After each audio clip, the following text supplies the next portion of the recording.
Doctor Nirmala സീതാരാമന്റെ ബജറ്റിൽ കൃത്യമായ രീതിയിൽ അത് തന്നെയാണ് പ്രതിഫലിക്കുന്നത്. സാമ്പത്തിക വിദഗ്ധ ശ്രീമതി അനു ഫ്രാൻസിസ് കൂടി നമ്മോടൊപ്പം ശരിയാണ്. ശ്രീമതി അനു ഫ്രാൻസിസ്, ഇവിടെ സൂചിപ്പിച്ചതുപോലെ തന്നെയാണ് ഈ വനിതകളുടെ സംരംഭകത്വം, ജീവിത നിലവാരം എന്നിവ മെച്ചപ്പെടുത്തുന്നതിനുള്ള എല്ലാ മേഖലകളിലും ആ ഒരു ജീവിതത്തിന്റെ വികസനത്തിന് വേണ്ടിയുള്ള ഒരു ബഡ്ജറ്റാണ് അവതരിപ്പിച്ചത് എന്ന കാര്യത്തിൽ സംശയമില്ല. ഇവിടെ സൂചിപ്പിച്ചതുപോലെ തന്നെയാണ് എല്ലാ മേഖലകളിലായി കഴിഞ്ഞാലും സ്ത്രീകൾക്ക് സ്ത്രീത്വത്തിന് അർഹമായ പരിഗണന നൽകിക്കൊണ്ടിരിക്കുന്ന ഒരു സർക്കാരാണ് നരേന്ദ്രമോദി സർക്കാരിൻ്റെ. ആ നരേന്ദ്രമോദി സർക്കാരിൻ്റെ ഒരു വികസനം, ആ ഒരു പരിഗണന ഏത് തരത്തിലാണോ തുടർച്ച, ആ തുടർച്ച തന്നെയാണ് ഈ ഒരു ബഡ്ജറ്റിലൂടെയും പ്രതിഫലിച്ചത് എന്ന കാര്യത്തിൽ സംശയമില്ല. എങ്ങനെയാണ് ഈ ഒരു ബഡ്ജറ്റിനെ നോക്കിക്കാണുന്നത്, ആ ഒരു വീക്ഷണകോണിൽ?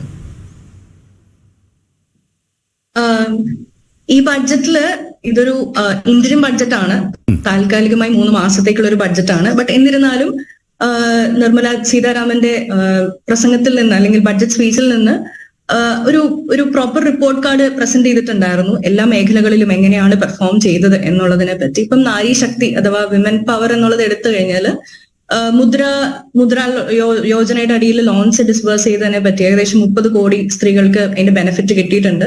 അതുപോലെ ഫീമെയിൽ എൻറോൾമെന്റ് ഹയർ എഡ്യൂക്കേഷനിൽ കൂടി എന്നുള്ളത് വളരെയധികം സന്തോഷം തരുന്ന ഒരു ന്യൂസ് ആണ്. Like 28% higher education female enrolment കൂടി എന്നുള്ളതും കഴിഞ്ഞ 10 വർഷത്തില്. അതുപോലെ സ്റ്റെം എഡ്യൂക്കേഷനിൽ 43% സ്ത്രീകളുടെ എൻറോൾമെന്റ് ഉണ്ട് എന്നുള്ളതും വളരെ സന്തോഷകരമായ ഒരു കാര്യമാണ്. എഡ്യൂക്കേഷൻ വൈസ് സ്ത്രീകൾക്കൊരു ഇക്വാളിറ്റിയിലേക്ക് വരുന്നു എന്നുള്ളത് വളരെ നല്ലൊരു കാര്യമാണ്. പിന്നെ ഉള്ളത് ലഖ്പതി ദീദീസ് എന്ന് പറഞ്ഞിട്ട് SSGs വേണ്ടി കൊടുത്തിരുന്ന ഒരു സ്കീമാണ്. SSGs റൂറൽ ഗ്രാമീണ സ്ത്രീകളുമായിട്ട് ചേർന്ന് അവർക്ക് അഡീഷണൽ ഇൻകം ഉണ്ടാക്കി കൊടുക്കാൻ വേണ്ടിയുള്ള എന്റർപ്രൈസസ് തുടങ്ങുന്ന ഒരു സ്കീം. അത് കഴിഞ്ഞ വർഷത്തെ ബഡ്ജറ്റിൽ ലോഞ്ച് ചെയ്തതായിരുന്നു. അത് ഇത്തവണ 3 കോടി സ്ത്രീകളിലേക്ക് വർദ്ധിപ്പിക്കാൻ വേണ്ടിയിട്ടും പ്ലാൻ ചെയ്തിട്ടുണ്ട്. അതും വളരെ നല്ലതാണ്. ബാക്കി PM ആവാസ് യോജന 70% സ്ത്രീകളാണ് ഇതിന്റെ ബെനിഫിഷ്യറീസ്. അത് പാർഷ്യലി അല്ലെങ്കിൽ ഫുൾ ഓണർഷിപ്പ് സ്ത്രീകളുടെ പേരിലാണ് എന്നുള്ളതും വളരെ എംപവറിംഗ് ആയിട്ടുള്ള കാര്യങ്ങളാണ്.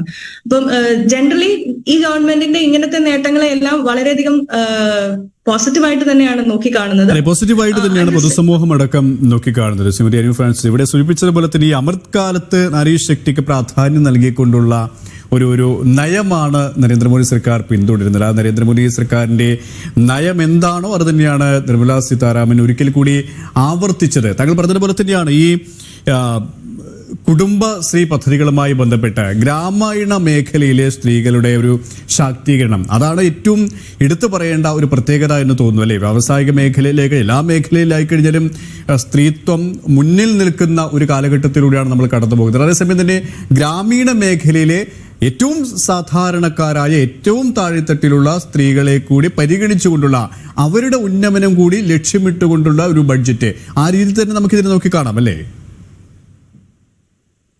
അത് ഞാനതിനോട് വളരെയധികം യോജിക്കുന്നു. കാരണം ഗ്രാമീണ സ്ത്രീകളെ ഒരുപാട് എംപവർ ചെയ്യുന്ന പ്രോജക്ട്സ് ആദ്യം മുതലേ സ്കീംസും പോളിസീസും ഉണ്ടായിരുന്നു.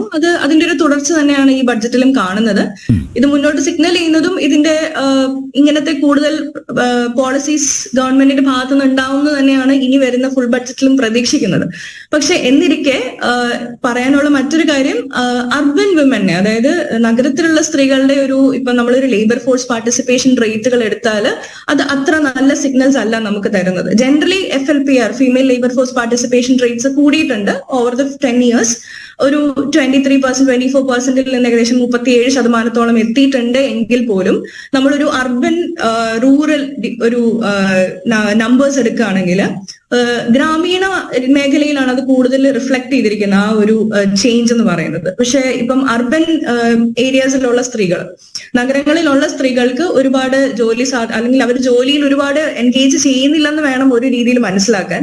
സോ അതിനു വേണ്ടിയിട്ടുള്ള കാര്യങ്ങൾ കൂടി കൂടുതൽ ശ്രദ്ധ കേന്ദ്രീകരിച്ചാൽ, അറ്റ്ലീസ്റ്റ് ഇനി വരുന്ന ബഡ്ജറ്റുകളിൽ ഒരു ശ്രദ്ധ കൊടുത്താൽ വളരെയധികം നന്നായിരിക്കും എന്നൊരു അഭിപ്രായം കൂടിയുണ്ട്.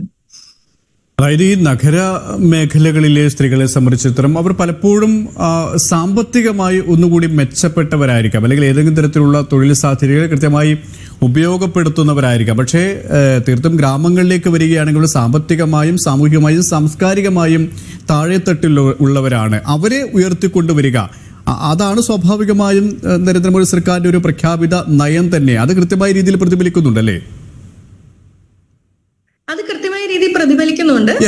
താങ്കൾ അനു ഫ്രാൻസിസ്, ഇവിടെ താങ്കൾ നേരത്തെ പറയുകയുണ്ട്, നമ്മൾ ചർച്ച ചെയ്ത പോലെ തന്നെ സമൂഹത്തിലെ പാർശ്വവൽക്കരിക്കപ്പെട്ട സ്ത്രീകളുടെ ഉന്നമനം അത് നരേന്ദ്രമോദി സർക്കാർ കൃത്യമായി ലക്ഷ്യമിടുന്നതാണ്. നിരവധി പദ്ധതികളാണ് ആവിഷ്കരിക്കുന്നത്. അതിന് തുടർച്ച തന്നെയാണ് ഈ ഒരു ബഡ്ജറ്റിലും പദ്ധതി നിർവഹണത്തിലുള്ള കാര്യങ്ങൾ വളരെ കൃത്യമായും വ്യക്തമായും വിശദമാക്കുന്നത്. ഒപ്പം എല്ലാ മേഖലകളിലും സ്ത്രീകളുമായി ബന്ധപ്പെട്ട എല്ലാ മേഖലകളിലും അവരുടെ തൊഴിലിടങ്ങളുമായി ബന്ധപ്പെട്ട് അവരുടെ സാമ്പത്തിക ഉന്നമനം ലക്ഷ്യമിട്ട് ആരോഗ്യം പരമായിട്ടുള്ള കാര്യങ്ങളിൽ ഇതിലൊക്കെയും കൃത്യമായ രീതിയിൽ പ്രതിപാദിച്ചിട്ടുണ്ട്. മറ്റൊന്ന് വിദ്യാഭ്യാസ പുരോഗതിയുമായി ബന്ധപ്പെട്ട കാര്യങ്ങൾ. ഏറ്റവും പ്രത്യേകത ഈ 10 വർഷത്തിനിടെ ഉന്നത വിദ്യാഭ്യാസ മേഖലയിൽ പെൺകുട്ടികളുടെ പഠന നിലവാരം 28% വർദ്ധിച്ചു എന്ന് കൃത്യമായ രീതിയിൽ കണക്കുകൾ വെച്ച് അവർ വ്യക്തമാക്കുന്നുണ്ട്. ഒപ്പം തന്നെ STEM കോഴ്സുകളായ സയൻസ്, ടെക്നോളജി, എഞ്ചിനീയറിംഗ്, മാത്തമാറ്റിക്സ് വിഷയങ്ങളിലെ പഠന മികവ് ലക്ഷ്യമിട്ടുകൊണ്ടുള്ള നിരവധി പദ്ധതികളും നിരവധി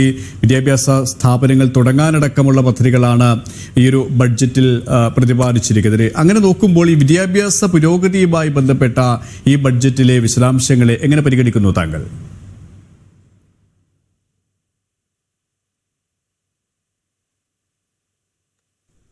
കഴിഞ്ഞ 10 വർഷത്തെ ഒരു റിപ്പോർട്ട് കാർഡ് എന്നുള്ള രീതിയിലാണ് കഴിഞ്ഞ ഒരു ഏകദേശം 28% ഹയർ എഡ്യൂക്കേഷനിൽ എൻറോൾമെന്റ് കൂടി എന്ന് പറയപ്പെടുന്നത്. അതുപോലെ തന്നെ ഈ സ്റ്റെം കോഴ്സസിൽ 43% ഫീമെയിൽ എൻറോൾമെന്റ് ഉണ്ട് എന്നുള്ളത്.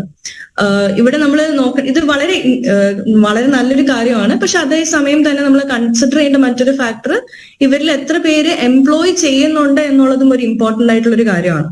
അപ്പം ഇവര് ലേബർ മാർക്കറ്റിലേക്ക് വന്നാൽ മാത്രമാണ് നമുക്കൊരു പുരോഗതി ഉണ്ടാവത്തുള്ളൂ. ഇപ്പം സ്ത്രീകളെ ഏകദേശം ഒരു 49% പോപ്പുലേഷൻ ഇന്ത്യയിലെ സ്ത്രീകളാണുള്ളത്. അപ്പം അതില് എഡ്യൂക്കേറ്റഡ് ആയിട്ടുള്ള സ്ത്രീകള് ലേബർ മാർക്കറ്റിലേക്ക് വരുമ്പോഴാണ് നമുക്ക് കൂടുതലായിട്ട് എക്കണോമിക് ഗ്രോത്ത് ഉണ്ടാവുള്ളൂ. അപ്പൊ ആ ഒരു ഭാഗം കുറച്ച് കറക്റ്റ് ചെയ്താൽ ഇനി വരുന്ന ബഡ്ജറ്റുകളിൽ നമുക്ക് തോന്നുന്നു കുറച്ചും കൂടെ ആ ഒരു മേഖലയിൽ ശ്രദ്ധ കൊടുത്താൽ നന്നായിരിക്കും എന്നൊരു അഭിപ്രായമുണ്ട്. കാരണം എഡ്യൂക്കേഷൻ ഡെഫിനറ്റ്ലി ഇമ്പോർട്ടന്റ് ആണ്. അത് നമ്മൾ ഒരു ഈക്വൽ ലെവലിലേക്ക് എത്താൻ വേണ്ടിയിട്ട് ഇങ്ങനത്തെ സംരംഭങ്ങൾ അല്ലെങ്കിൽ ഈ പറയുന്ന പോളിസീസ് വളരെ ഇമ്പോർട്ടന്റ് ആണ്.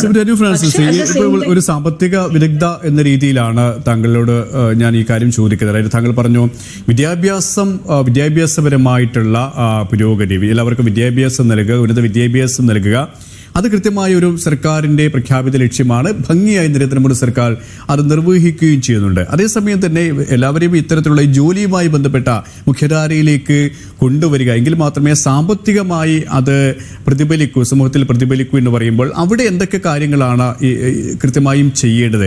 ഏത് തരത്തിലുള്ള ഇടപെടൽ നടത്തി കഴിഞ്ഞാലായിരിക്കും അത് സാമ്പത്തിക ഉന്നമനത്തിന്റെ കൂടി ഭാഗമാവുക?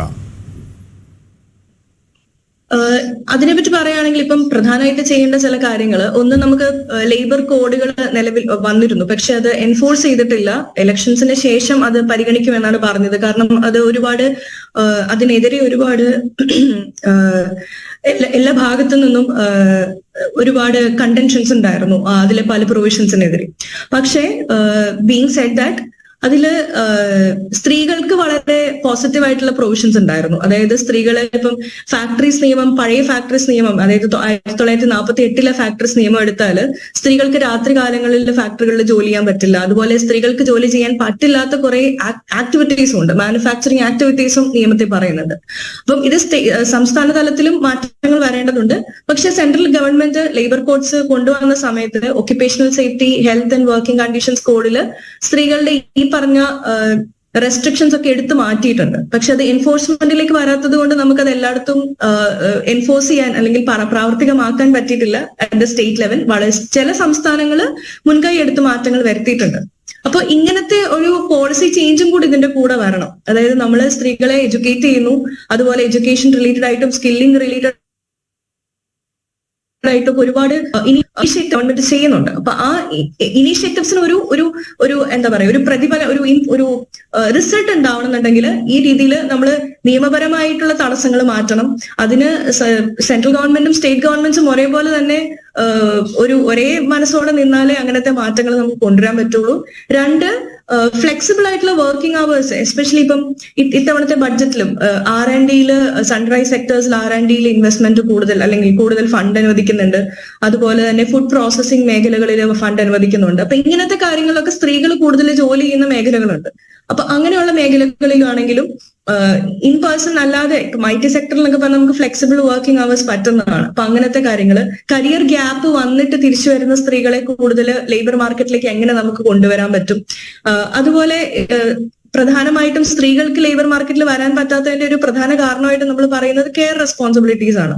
അപ്പം അഫോർഡബിൾ ആയിട്ടുള്ള ചൈൽഡ് കെയർ ഇൻഫ്രാസ്ട്രക്ചർ ഒക്കെ പ്രൊവൈഡ് ചെയ്യുന്നത്, ഇങ്ങനെയുള്ള കാര്യങ്ങൾ കുറച്ച് ഫോക്കസ് ചെയ്താൽ ഇപ്പൊ നമ്മൾ കാണുന്ന ഈ പറയുന്ന FLPR female labour force participation റേറ്റിലുള്ള ആ ഒരു ഡിഫറൻസ് ഉണ്ട്, അർബൻ വേഴ്സസ് റൂറൽ എന്ന് പറയുന്നത്. ഇപ്പൊ ഗ്രാമീണ മേഖലയിലാണ് കൂടുതൽ ഇമ്പാക്ട് നമ്മൾ കാണുന്നത്. ഇപ്പൊ ഈ ബഡ്ജറ്റിലാണെങ്കിലും ഹൈലൈറ്റ് ചെയ്ത പ്രധാനപ്പെട്ട എല്ലാ ഗ്രാമീണ മേഖലയിലുള്ള സ്ത്രീകൾക്ക് ഉള്ള ഇമ്പാക്ട് ആണ് കൂടുതലായി എടുത്തു പറയുന്നത്. അപ്പം ഈ നഗരത്തിലുള്ള സ്ത്രീകൾക്കും എങ്ങനെ അതിനെ കൂടുതൽ ഇഫക്റ്റീവായിട്ട് ലേബർ മാർക്കറ്റിലേക്ക് വരാം എന്നുള്ളതിന് ഈ പറഞ്ഞ കുറെ കാര്യങ്ങളും കൂടി കൺസിഡർ ചെയ്താലേ അതിനൊരു മാറ്റം ഉണ്ടാവുള്ളൂ, അല്ലെങ്കിൽ ഇമ്പാക്ട് കൊണ്ടുവരാൻ പറ്റുള്ളൂ. അപ്പൊ ഗവൺമെന്റ് ഇനി അടുത്ത ഫുൾ ബഡ്ജറ്റ് വരുമ്പോൾ ഇങ്ങനെയുള്ള കാര്യങ്ങൾക്കും കൂടി ഇമ്പോർട്ടൻസ് കൊടുത്താൽ നന്നായിരിക്കും. താങ്കൾ തുടരുക. ഫ്രാൻസിസ്, ഇവിടെ താങ്കൾ പങ്കുവച്ച ഒരു ആശങ്കയുണ്ട്. അതിന് കൃത്യമായ ഒരു ഉത്തരം തന്നെയാണ് അഡ്വക്കേറ്റ് നിവേദിത നൽകുകയും ചെയ്തത്. കാരണം എന്താണോ കേന്ദ്ര സർക്കാർ വിഭാവനം ചെയ്യുന്നത്, എന്തൊക്കെയാണോ കേന്ദ്ര സർക്കാർ പദ്ധതികൾ ആവിഷ്കരിക്കുന്നത്, പക്ഷേ അതുമായി ബന്ധപ്പെട്ട ഒരു അനുകൂല മനോഭാവം സംസ്ഥാന സർക്കാരിന്റെ ഭാഗത്തു നിന്നും ഉണ്ടാവണം. പക്ഷേ ദുർഭാഗ്യവശാൽ നമ്മുടെ ഇവിടെ കേരളത്തിലേക്ക് വരുമ്പോൾ ചില രാഷ്ട്രീയ കാരണങ്ങളിൽ ആ ഒരു പദ്ധതികളോട് വൈമനസ്യം കാണിക്കുന്നെങ്കിൽ മുഖം തിരിക്കുന്ന ഒരു സമീപനമുണ്ട്.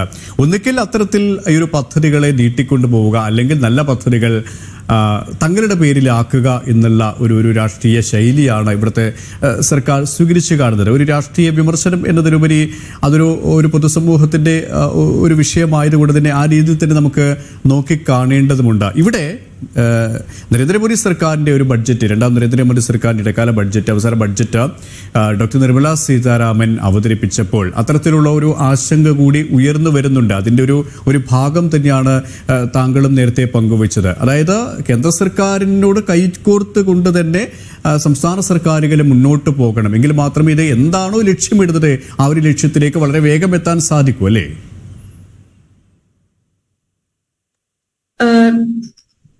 രണ്ട് ഗവൺമെന്റും ഒരേപോലെ, എസ്പെഷ്യലി ഇപ്പം സ്ത്രീകളെ പറ്റി പറയുകയാണെങ്കിൽ നാരീശക്തി എന്ന് പറയുന്ന ഒരു സ്ലോഗൻ നമ്മൾ മുന്നോട്ട് വെക്കുമ്പോൾ വിമൻ ഇക്വാളിറ്റിയിലേക്ക് വരണം എന്നുണ്ടെങ്കിൽ എല്ലാ ഗവൺമെന്റുകളും, അതിപ്പം സെൻട്രൽ ആയാലും സ്റ്റേറ്റ് ആയാലും ഈവൻ ലോക്കൽ ഗവൺമെന്റുകളാണെങ്കിലും ഒരുമിച്ച് നിന്ന് വേണം അത് മുന്നോട്ട് കൊണ്ടുപോകാനായിട്ട് അവരവരുടെ പദ്ധതികളിലൂടെ. പിന്നെ ഇതിനകത്ത് എടുത്തു പറയാനുള്ള ഒരു കാര്യം, നമ്മൾ പദ്ധതികൾ ആവിഷ്കരിക്കുമ്പോഴാണെങ്കിലും അത് നടപ്പിലാക്കുന്ന ഇപ്പൊ നമുക്ക് ഒത്തിരി നമ്പേഴ്സ് ആണ് കാണാൻ പറ്റുന്നത്. അതായത് ഇത്ര പെർസെന്റേജ് ബെനിഫിഷ്യറീസ് ഉണ്ട്. ഇപ്പം ഫോർ എക്സാമ്പിൾ ഇപ്പൊ ആവാസ് യോജന എടുക്കുകയാണെങ്കിൽ 70% സ്ത്രീ ബെനിഫിഷ്യറീസ് ഉണ്ട് എന്നുള്ളതാണ്, നമ്പേഴ്സ് ആണ് നമുക്കുള്ളത്. പക്ഷെ നമ്മൾ കുറച്ചും കൂടി ഒരു ഇൻഡെപ്ത് അനാലിസിസ് ഇതിൽ ചെയ്യണമെന്നാണ്. അതായത് ഇത് എങ്ങനെ ആരിലേക്കാണ് എക്സാക്ട്ലി എത്തുന്നത്, ഇതിന്റെ ഒരു ഔട്ട്കം ഓറിയന്റഡ് ആയിട്ട് ഈ ജെൻഡർ ബഡ്ജറ്റിനെ ലിങ്ക് ചെയ്താൽ കുറെ കൂടി ഇഫക്റ്റീവ് ആയിരിക്കും. കാരണം നമുക്ക് എവിടെയൊക്കെയാണ് തെറ്റിപ്പോകുന്നതെന്ന് മനസ്സിലാക്കി അതനുസരിച്ചുള്ള മാറ്റങ്ങൾ കാലാനുസൃതമായിട്ട് കൊണ്ടുവരാൻ പറ്റും. അത് കൊണ്ടുവരണമെന്നുണ്ടെങ്കിൽ ഓരോ പോളിസിയും നമ്മൾ ജസ്റ്റ് ഫിഗേഴ്സ് മാത്രമല്ലാതെ അതിനപ്പുറത്തേക്ക് ഇത് ആക്ച്വലി ആ വ്യക്തിനെ ബെനിഫിറ്റ് ചെയ്യുന്നുണ്ടോ, അവരെ എംപവർ ആകുന്നുണ്ടോ, സ്ത്രീകൾക്ക് എന്തുമാത്രം സ്ത്രീകളുടെ ജീവിതത്തിൽ അല്ലെങ്കിൽ ക്വാളിറ്റി ഓഫ് ലൈഫിൽ എന്തുമാത്രം ഇമ്പാക്ട് അതിന് ഉണ്ടാക്കാൻ പറ്റുന്നുണ്ട് എന്നും കൂടി നമ്മൾ വിലയിരുത്തേണ്ടതായിട്ടുണ്ട്. അതായത് ഇപ്പം PM ആവാസ് യോജനയുടെ കാര്യം പറയുകയാണെങ്കിൽ ചില സിറ്റുവേഷൻസിൽ, അതായത് ഞങ്ങളിപ്പം ചില പ്രോജക്റ്റുകൾ ചെയ്യുമ്പോൾ അതിന്റെ ഭാഗമായിട്ട് നമ്മൾ പോയി ആൾക്കാരെ കാണുമ്പോൾ പലരും ഇതിന് ദുർവിനിയോഗം ചെയ്യുന്ന ഒരു രീതിയുണ്ട്. അതായത് ഫോർ എക്സാമ്പിൾ ഇപ്പൊ അത് വളരെ അത്യാവശ്യപ്പെട്ടവർക്ക് വേണ്ടി മാത്രമുള്ള അല്ലെങ്കിൽ വീടില്ലാത്തവർക്കുള്ള ഒരു സ്കീമാണ്. പലപ്പോഴും അതല്ലാത്ത ആൾക്കാർ വാങ്ങി അത് റെന്റ് ഔട്ട് ചെയ്യുന്ന രീതികളൊക്കെ കാണുന്നുണ്ട്. അപ്പോൾ ഇങ്ങനത്തെ ഇഫക്റ്റുകളും ചില പർട്ടിക്കുലർ സ്കീമുകൾക്ക് ഉണ്ടാവാം.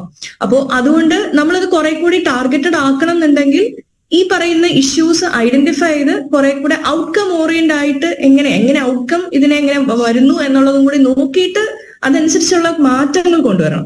അപ്പൊ ഇതിലിപ്പം പ്രധാനമായിട്ടും നമ്മൾ ചെയ്യേണ്ടത്, ഇപ്പൊ ജെൻഡർ ബഡ്ജറ്റ് എന്ന് പറഞ്ഞ് നമ്മൾ അവതരിപ്പിക്കുമ്പം അല്ലെങ്കിൽ മൊത്തം ബഡ്ജറ്റിന്റെ ഹാർഡ്ലി ഒരു 3 തൊട്ട് 6% വരെ മാത്രമാണ് ജെൻഡർ ബഡ്ജറ്റ് എന്ന് പറയുന്ന അലോക്കേഷൻ ലെവലിൽ വരുന്നുള്ളൂ. അതിൽ തന്നെ 100% സ്ത്രീകൾക്കുള്ള അലോക്കേഷനുള്ള സ്കീമുകൾ വളരെ കുറവാണ്. ബാക്കിയുള്ള സ്കീമുകളിൽ സ്ത്രീകൾക്ക് എന്തായാലും എന്തെങ്കിലും ഒരു കൈൻഡ് ഓഫ് ഇഫക്റ്റ് ഉണ്ടാവുമല്ലോ. അപ്പൊ 30% സ്ത്രീകൾക്ക് ഇഫക്റ്റ് ഉണ്ടാവുന്ന സ്കീംസും ഈ ജെൻഡർ ബഡ്ജറ്റിൽ ഉൾപ്പെടുത്തുന്നുണ്ട്. അങ്ങനെയാണ് നമ്മളിപ്പോ ചെയ്തു വരുന്നത്. അപ്പൊ ഇതിനെ കുറച്ചും കൂടി വിപുലീകരിച്ചാൽ നന്നായിരിക്കും. ഇൻ ദ സെൻസ് ദാറ്റ് ഈ പറയുന്ന ബഡ്ജറ്റില് ഓരോ പർട്ടിക്കുലർ പ്രോഗ്രാംസ് എടുക്കുമ്പോഴും ഓരോ പോളിസികളിലും ഓരോ അലോക്കേഷനിലും സ്ത്രീകളെ അല്ലെങ്കിൽ മറ്റ് ജെൻഡറുകളെ എങ്ങനെ അത് ബാധിക്കുന്നു, അവരുടെ മുകളിലുള്ള ഇഫക്റ്റുകൾ എന്താണ് എന്നൊരു ഡീപ്പർ അനാലിസിസ് ചെയ്യുന്നത് എപ്പോഴും നല്ലതാണ്. ജെൻഡർ ബഡ്ജറ്റ് സെൽസ് ഒക്കെ അതിനുവേണ്ടി കൊണ്ടുവന്നിട്ടുണ്ട്. ചില ഏതാണ്ട് ഒരു 52 ഡിപ്പാർട്ട്മെന്റ്സും മിനിസ്ട്രികളും അത് അഡോപ്റ്റ് ചെയ്തിട്ടുമുണ്ട്. പക്ഷെ അതിന്റെ ഒരു ഇഫക്റ്റ് നമ്മൾ ഈ ബഡ്ജറ്റിലേക്ക് വരുമ്പോൾ ബഡ്ജറ്റിംഗ് പ്രോസസ്സിൽ അധികമായിട്ട് കാണുന്നില്ല. അതിനുള്ള പ്രധാനപ്പെട്ട ഒരു കാരണം നമ്മൾ അലോക്കേഷൻസ് ചെയ്യുമ്പോൾ നമ്മുടെ ഈ പറയുന്ന അക്കൗണ്ട്സ് കാൽക്കുലേറ്റ് ചെയ്യുമ്പോൾ അതിലൊരു ജെൻഡർ പെർസ്പെക്റ്റീവ് കുറവാണെന്നുള്ളതാണ്. ഇതൊക്കെ കൂടി ഒന്ന് ഇൻകോർപ്പറേറ്റ് ചെയ്താൽ ചിലപ്പോൾ മുന്നോട്ടുള്ള ബഡ്ജറ്റുകളിൽ നമുക്ക് കുറെ കൂടെ ബെറ്റർ ആയിട്ടുള്ള ഫിഗേഴ്സ് ഈവൻ ജെൻഡർ ബഡ്ജറ്റിൽ കൊണ്ടുവരാൻ പറ്റും. സ്ത്രീകളുടെ ഉന്നമനത്തിനും ഈവൻ ജെൻഡർ ഇക്വാളിറ്റി ഇൻഡെക്സുകളിലും ഇന്ത്യക്ക് കുറെ കൂടെ ബെറ്റർ ആയിട്ട് പെർഫോം ചെയ്യാൻ പറ്റും. യെസ്, ഏതായാലും വളരെ ശ്രദ്ധേയമായ നിരീക്ഷണങ്ങളും വിലയിരുത്തലും തന്നെയാണ്. വളരെയധികം നന്ദി അഡ്വക്കേറ്റ് നിവേദിത സുബ്രഹ്മണ്യം. ഒപ്പം ശ്രീമതി അനു ഫ്രാൻസിസ്, ഇത്രയും സമയം ഈ സ്ത്രീ ശാക്തീകരണവുമായി ബന്ധപ്പെട്ട ബഡ്ജറ്റിലെ വിഭാവനം ചെയ്ത കാര്യങ്ങൾ, പദ്ധതി നിർവഹണവുമായി ബന്ധപ്പെട്ട കാര്യങ്ങൾ, പദ്ധതിയിലൂടെ ബഡ്ജറ്റിലൂടെ ലക്ഷ്യമിടുന്ന കാര്യങ്ങൾ സവിസ്തരം പ്രതിപാദിച്ചതിന് ഒരിക്കൽ കൂടി നന്ദി രേഖപ്പെടുത്തുകയാണ്.